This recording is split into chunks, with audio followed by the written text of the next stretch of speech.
Ey İmam Rıza pənahim, bugünüm həmi sabahim. Ey mənim vəfalı şahim, yenə sənə gəldim.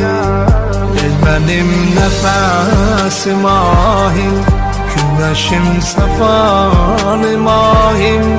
Ey Xudaya doğru rahim, yenə sənə gəldim. Sən canım özüm ağam, sən görən gözüm ağam. Gəlmişəm hərəminə, sənə var sözüm ağam.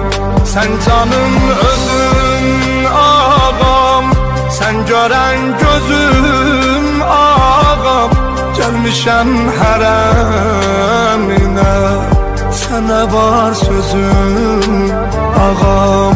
Həsrətin canımı aldı, bükülür dizim ağam.